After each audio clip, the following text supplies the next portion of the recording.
My name is Mackenzie. Welcome back to my channel, and thank you so much for being here. Today we are doing another anticipated releases video, this one for September of 2022. You guys, the theme of these videos is always, there's never enough time. That's not fair. So this video is always a lament for us to worry together about how we could ever read all of these books, worry more because great books continue to be published, and reprioritizing all of the books we could actually potentially read in the time frame where we would actually enjoy them. So typically for these videos, I write out a little script. I'm not doing that for this video, mainly because I don't like it. I hate writing a script. I hate that the video is always of me looking down here. I'd much rather have my phone right here looking this way from you to there, from you to there. So we are borrowing my husband's phone and we are going to be just doing it this way because it's much easier, much simpler for me, and there is a lower barrier to entry for filming this video for me if I don't write a script. So first we are starting with September 6th. That is the first Tuesday in September. There's going to be a lot of S's in this video, bear with me. Just as a heads up, A Court of Silver Flames is coming out in paperback on the 6th. So are we excited? I don't know. I hated Crescent City 2. Crescent City 1 was so-so. I really enjoyed the ACOTAR series. I didn't read ACOSOF. I really want to. I still have it in hardcover, but I'm like, I should read it before I buy a second copy of it. That's a smart thing to do. Continuing on September 6th, we have The Weight of Blood by Tiffany D. Jackson. Look at that cover. It is a Carrie retelling, and I think that's really all I need to know.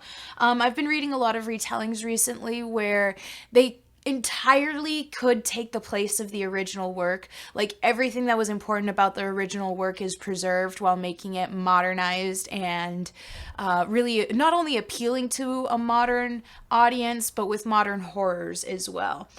So I'm excited about this. We are now talking about America's history and legacy of racism in this suspenseful YA novel following a biracial teenager as her Georgia high school hosts its first integrated prom. Its first integrated prom, and it's a Carrie retelling. Say less.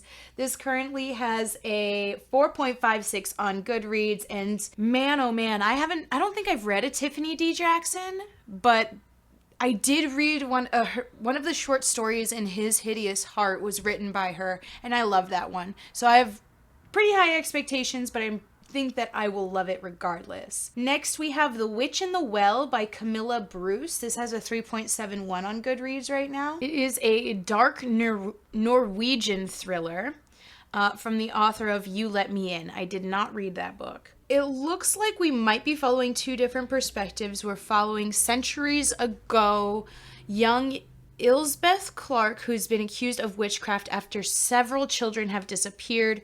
Her acquittal did nothing to stop the townsfolk from drowning her in a well.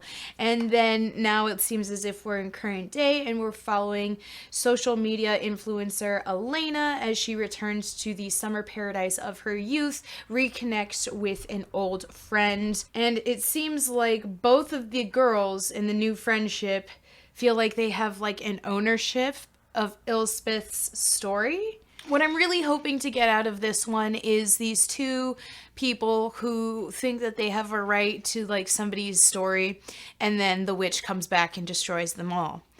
That's what I'm hoping for. We also have Coven by Jennifer Dugan, and the illustrator is Kit Seaton. So this is a queer paranormal YA graphic novel. Jennifer Dugan has written Some Girls Do, Hotdog Girl, Verona Comics, one or two others. I'm pretty excited about this one. I don't know how much I'm loving the art style, but you can't really tell from this cover. We have one person's face, somewhat of an action introduction shot. Why does she have holes in her knees like that? Questions. So we have MZ, who has lived in sunny California, and she'd much rather spend her days surfing with friends or hanging out with her girlfriend than honing her powers as a fire elemental. I don't know about that. Automatically, I don't know about that. Because if you were brought from the normal world into the magical world and you're like, no, I don't really care about that. And she's a fire elemental and she doesn't care about it. Ambulance, please. The reluctant hero has never been a trope that I have particularly enjoyed at all. And I tend to hate those moments. But we also have, of course, her family is the target of a magical murderer. She automatically cares. We still have 4 more. Let's talk about them. The Sunbearer Trials by Aiden Thomas. So Aiden Thomas wrote Cemetery Boys. It's around here somewhere. And I have not read that yet. However, the world exploded about it. BookTube exploded. So I'm excited about this. This is going to be a duology. We have Teen Semidiosis Compete. What are semidioses? New Mexican-inspired fantasy from Aiden Thomas. I'm sorry. I am loving just the, I'm loving my stories based in Mexico lately. Silvia Moreno-Garcia, Aiden Thomas. Like, I've only read the Moreno-Garcias, but, like, she entrances me in that setting. So I'm excited. Only the most powerful and honorable semidioses get chosen. I'm just a jade. I'm not a real hero. I'm sorry, what does this mean? Semidiosis.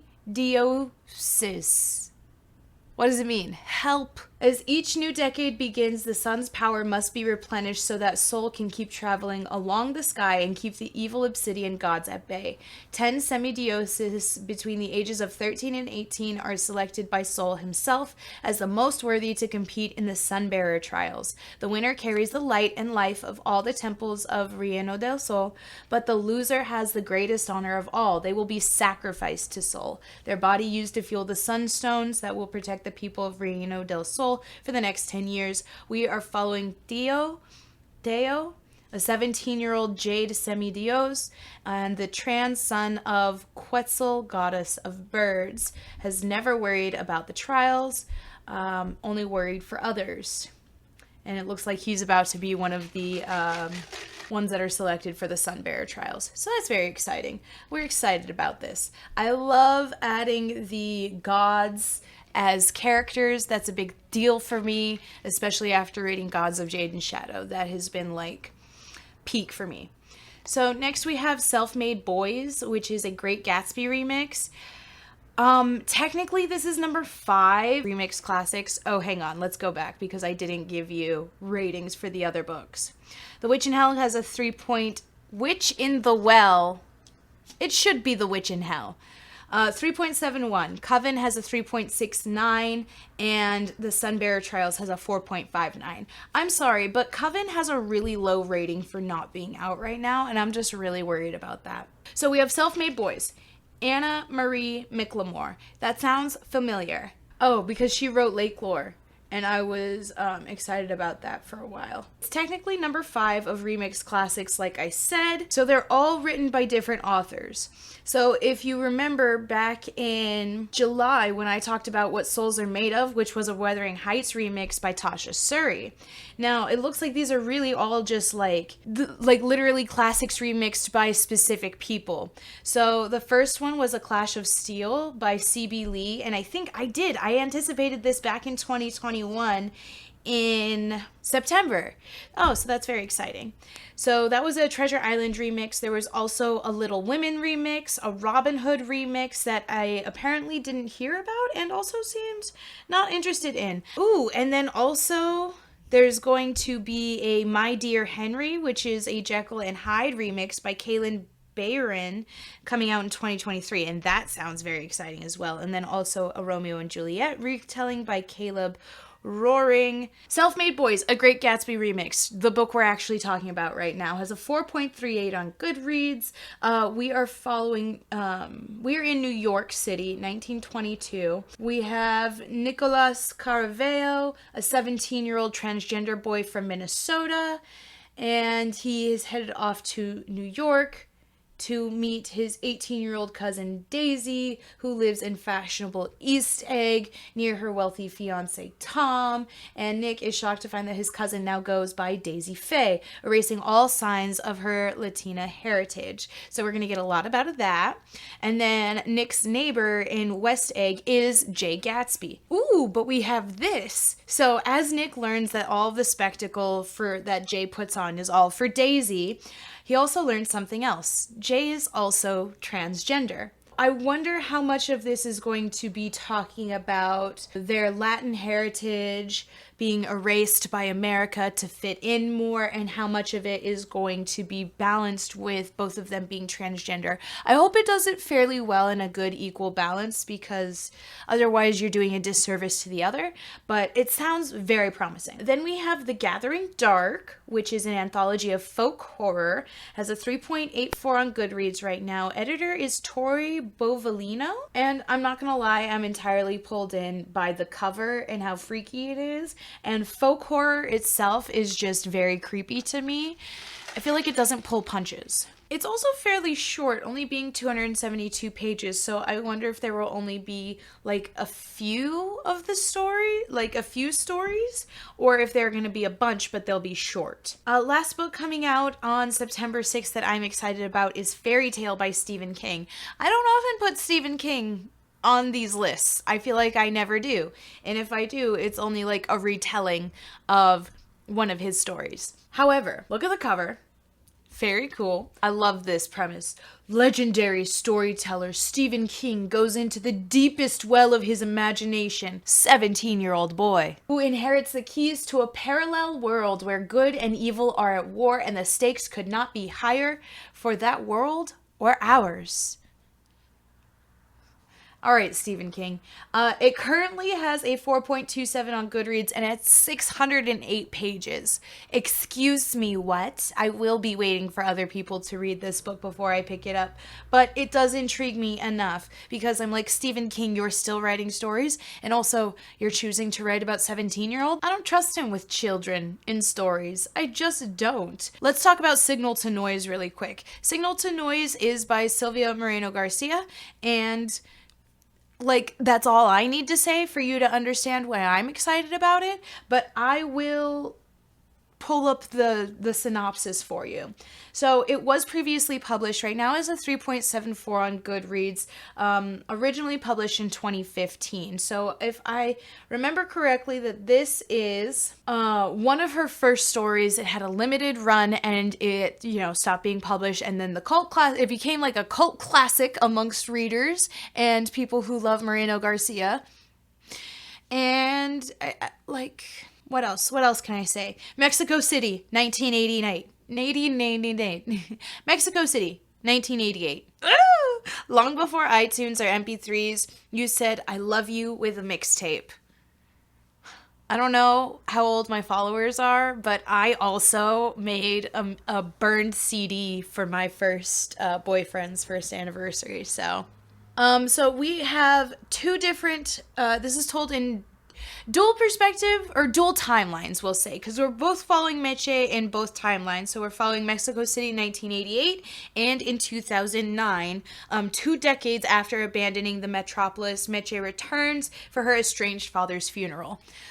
Just give it to me. Give it to me. Oh, it was her debut novel, which makes this even more exciting. We have 2 more to talk about. One is The Depths by Nicole Lesperance. So I heard about this from Books and Lala. I feel like The Depths is giving Lord of the Flyfest vibes. This has a 4.33 on Goodreads right now. A tropical island full of secrets, 2 Victorian ghosts trapped for eternity, and a 17-year-old girl determined not to be next. And that's enough of a difference, I feel like, even if I can completely see that marketing is trying to get the same audience or different people with the same kind of vibe. So we have Eulalie Island should be a paradise, but to Addie Spencer, it is more like a prison, forced to tag along on her mother's honeymoon? Addie meets an enigmatic boy on the beach. All the flowers start turning pink. The island loves you, he tells her, but she can't stop sleepwalking at night, and the birds keep calling her name. And there's a strange little girl in the woods who wants to play hide and seek. When Addie learns about two sisters who died on the island centuries ago, she wonders if there's more to this place, things only she can see. So very creepy. I'll take it. I really enjoy that it feels gothic, but in like this very bright and vibrant environment. I feel like that is going to be a good balance, and it could be a very, very good point of the story if that balance is achieved. Lastly, on September 13th, we have Nona the Ninth by Tamsin Muir. It has a 4.68 on Goodreads right now. This is number 3 in the Locked Tomb. First one being Gideon the Ninth, then Harrow the Ninth. Now we have Nona the Ninth. And coming up in 2023, we will have Alecto the Ninth. How do normal people read series? I feel like I can never decide how I want to read a series. Either I will buy up the whole thing first and then binge it all, and then I'll end up having regrets like with the Bear and the Nightingale trilogy. And other times I'll buy it slowly, even though I know I'm gonna finish it, like the Dune series, and I haven't picked up the next book, mainly because I don't have the other ones. I think I only have 2 more books left. Or do I read them as they're coming out, like I did with Crescent City, and we have 2 things happen. 1, absolutely I forget what happens in book 1, and 2, a potential that as I buy this $30 hardcover book, and I realize I hate it more than anything in this world. How does anybody make decisions when I've made decisions in different places where I've tried different things and I've gotten mixed results? So I'm trying my best here. And what I've decided with the Locked Tomb series is that I'm going to love it. I'm sorry, lesbian necromancers in space with unreliable narrators half the time and characters who are badass but also danger prone, and booktubers who consistently talk about it, whom we have similar tastes. I feel like I can fully say and be confident in that I'm going to love this series. So what am I going to do? Wait. I currently have 2, Gideon and Harrow. So now I will wait for Nona the Ninth to come out in paperback to make sure it matches the rest. And then once I have all of them, I will read them. Or do I just start reading them in softcover and then decide if I want to have 2 copies? Consumerism is difficult, you guys. And collecting, it's a nightmare. It's a nightmare. If you're not a collector, I don't recommend it. You're Invited by Amanda Yayatessa is coming out. This is the Literally Dead book club pick, so that's why it's on this list. It doesn't necessarily seem like exactly what I'd be into, but it does give In a Dark, Dark Wood vibes by Ruth Ware, which was one of the, now it's part of the fraction of the Ruth Ware books that I like. I didn't realize there was eventually going to be a fraction of Ruth Ware books that I just don't like, but there is now. Oh, what could be worse than your ex-boyfriend marrying your childhood best friend? Getting accused of her murder. That's all I'm gonna say. Then we have It Looks Like Us by Allison Ames. Look at that cover. It's creepy as hell. We have the remote terror of The Thing meets the body horror of Wilder Girls in this fast-paced Antarctic thriller. This is a 4.13 on Goodreads right now, and I'm extremely excited. We are following high school junior Riley, who is spending winter break in a research trip in Antarctica. And it's giving The Thing, but YA and body horror, and you know what? I'm so excited. I'm so excited for that. That's very exciting. I feel like I've already talked about Daphne.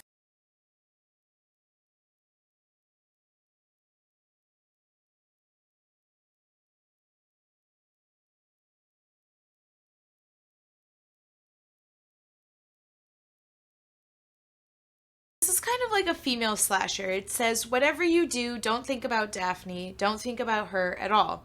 It's a mix of a coming of age and a female slasher flick, but they're really trying to like push how it's more than just a female slasher, that she will probably in turn end up being her own kind of big name, just like Freddy and Mike Myers and all of them. After September 13th, we have September 20th. Right now we have Eternally Yours, edited by Patrice Caldwell. This is a short story collection. Vampires and merpeople, angels and demons, the paranormal is full of unusual beings. The stories in the anthology imagine worlds where the only thing more powerful than the supernatural is love. Authors I'm excited about would be Hafsa Faisal, Chloe Gong, even though I did not read her books, Alexis Henderson, who wrote Year of the Witching, which I'm excited about, Anna Marie McLemore, Casey McQuiston, relatively nervous, but there are also some other authors that I haven't heard of. Vampires, sign me up. That's it. That's all I need. Now we are moving on to September 27th. Quite a few coming out. I feel like August and September, like when a lot of things start coming out, like sci-fi fantasy wise, but also horror wise. So we have The Genesis of Misery by Neon Yang. This has a 4.0 rating, it looks like. An immersive, electrifying space fantasy from Neon Yang, the author of The Black Tides of Heaven, full of high-tech space battles, political machinations, starring a queer and diverse array of pilots, princesses, and prophetic heirs. Say less. We also have Leech by Hiron Ennis, has a 4.20 on Goodreads right now. Look at that cover. An isolated chateau far north as north goes, the Baron's doctor has died. The doctor's replacement has a mystery to solve, discovering how the Institute lost track of one of its many bodies. What is this story about? I'm confused. I don't want to read anymore. I'm already confused by the summary they're giving me. That means I'd like to stay confused, I think. Foul Lady Fortune by Chloe Gong. So Chloe Gong wrote these violent delights. I don't particularly care for like Romeo and Juliet retellings like that, but Foul Lady Fortune is going to be part of the Foul Lady Fortune series. Okay, so it's going to be a duology following an ill-matched pair of spies posing as a married couple to investigate a series of brutal murders in 1930s Shanghai. We're following Rosalind, codename Fortune. So it kind of is giving Spy Family, but like Spy Family already exists and it's perfect. At first I thought it was really going to be like Veronica Speedwell, but now it's giving Spy Family, and I don't know if I care. So we'll keep an eye out on this, and I'll wait to see what other people say, because quite frankly, I can't be wasting my time on books that I don't know I'm 100% gonna love. See, that's what also these videos are about. It's about me talking through these things, seeing what I absolutely like versus what I need to hear people talk about. And hopefully if I tell you guys about these books, you'll tell other people, and I'll get to see more booktubers talk about these books, and they'll help me make a decision. We Spread by Ian Reid. It has a 4.21 on Goodreads. It's giving ick. 304 pages, 5 hours. The author of the evocative, spine-tingling, and razor sharp I'm Thinking of Ending Things. Oh, that's right. I was like, I know that author. I know that name. So we are following Penny, who is an artist and has lived in the same apartment for decades. She is resigned to the mundane rituals of old age until things start to slip. Before her longtime partner passed away years earlier, provisions were made, unbeknownst to her, for a room in a unique long-term care residence where Penny finds herself after one too many incidents. Initially surrounded by peers, conversing, eating, sleeping, looking out at the beautiful woods that surround the house, all is well. She even begins to paint. There's a growing sense of unrest and distrust, losing her grip on the passage of time. And once compassionate and uncanny, told in spare, hypnotic prose, Ian Reid's genre-defying third novel explores questions of conformity, art, productivity, relationships, and what ultimately it means to grow old. And honestly, after what I'm Thinking of Ending Things did to me, I don't care what this one's about, honestly. House of Hunger by Alexis Henderson. So Alexis Henderson wrote The Year of the Witching, which was supposed to be, I believe, a duology. Now, at the time of her writing the second one, COVID happened, and she didn't really want to write a book about a disease, and I totally get that. So she wrote House of Hunger instead, which is about vampires. Wanted, blood maid of exceptional taste, must have a keen proclivity for life's finer pleasures, girls of weak will, need not apply. Say less. Say less. Give me the cover. Look at that cover. Vampires, Blood Maid, say less. All right, so that was all million books that I wanted to talk about coming out in September. I don't know how many of them I'm gonna read, but you know what? After realizing how many 2022 releases I've actually read this year, in 2022, I was pretty surprised. So we'll see how September goes. Tell me which of these books you think I will absolutely love. Tell me any books that you're excited about coming out in September that I did not mention. Leave that all down in the comments down below, and I will see you guys in the next video. I hope you enjoyed this one. I hope you have a good rest of your day. Bye!